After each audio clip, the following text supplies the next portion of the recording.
గడప లోపలే మతం గడప దాటితే భారతీయులం అంటూ 2025 నూతన సంవత్సర శుభాకాంక్షలు తెలియజేస్తూ సిపిఎం ప్రజలకు నూతన సంవత్సర శుభాకాంక్షలు గ్రీటింగ్స్ ను తెలుపుతూ కరపత్రాలను పంపిణీ చేపట్టింది.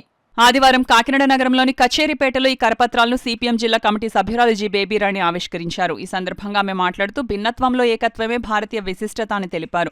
దేశ సమైక్యత, సమగ్రత, మత సామరస్యం వర్ధిల్లాలని, అందుకోసం ప్రతి ఒక్కరూ నిలబడాలన్నారు. సిపిఎం నగర కన్వీనర్ పలివెల వీరబాబు మాట్లాడుతూ ప్రజల మధ్య స్నేహపూర్వక వాతావరణం వెల్లి విరిసేలా నూతన సంవత్సరానికి స్వాగతం పలుకుదామన్నారు.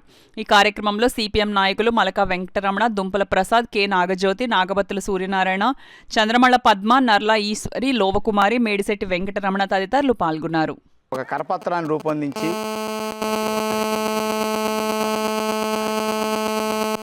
సిపిఎం జిల్లా కమిటీ సభ్యురాలు కామ్రేడ్ బేబీరాణి గారు ఈ కరపత్రాన్ని ఆవిష్కరించారు. గడప లోపలే మతం, గడప దాటితే మనమంతా భారతీయులం అనే నినాదాన్ని ప్రతి ఒక్కరూ కూడా స్వీకరించాలని సిపిఎం కాకినాడ నగర కమిటీతో విజ్ఞప్తి చేస్తున్నాం. అలా ఉన్నట్లయితే దేశ సమైక్యత, సమగ్రత వర్ధిల్లుతుంది, మత సామరస్యం వర్ధిల్లుతుంది. మత సామరస్యం వర్ధిల్లి ప్రజాస్వామ్యం వర్ధిల్లితే మన దేశంలో చాలా కాలంగా పేరుకుపోయినటువంటి పేదరికం, నిరుద్యోగం, ధరలు ఇలాంటి సమస్యలన్నీ పరిష్కరించుకోవచ్చు. పరిపాలించేవారు ప్రజల సమస్యలు పక్కదోవ పట్టించడానికి మతాన్ని, విశ్వాసాలని రాజకీయాల్లోకి తీసుకొచ్చి ప్రజలు వాదోపవాదాలు చేసుకుని చీలిపోయే విధంగా ప్రయత్నాలు చేస్తున్నారు. కార్పొరేట్లకి దేశ సంపదని కట్టబెడుతున్నారు. అందువల్ల ప్రజలందరికీ సిపిఎం విజ్ఞప్తి ఏమిటంటే గడప లోపలే మతం, గడప దాటితే మనమంతా భారతీయులం.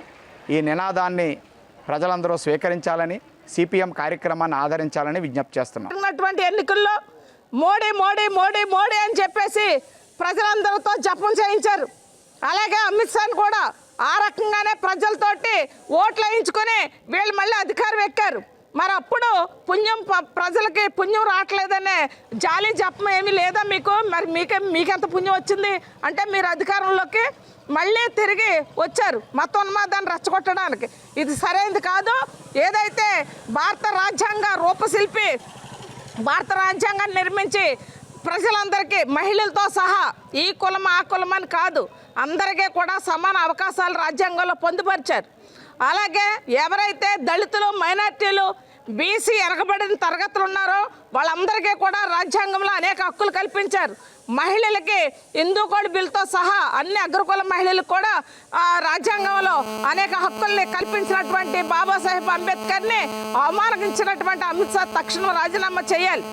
అలాగే ప్రజలందరినీ కోరుకునేది ఏంటంటే ఈ మతం అనేది గడప లోపలే ఉండాలి, గడప దాడితే అందరము భారతీయులుగా మెలగాలని చెప్పేసి తెలియజేస్తూ మత సామరస్యాన్ని కాపాడాలని చెప్పేసి పిలుపునిస్తా ఉన్నాం.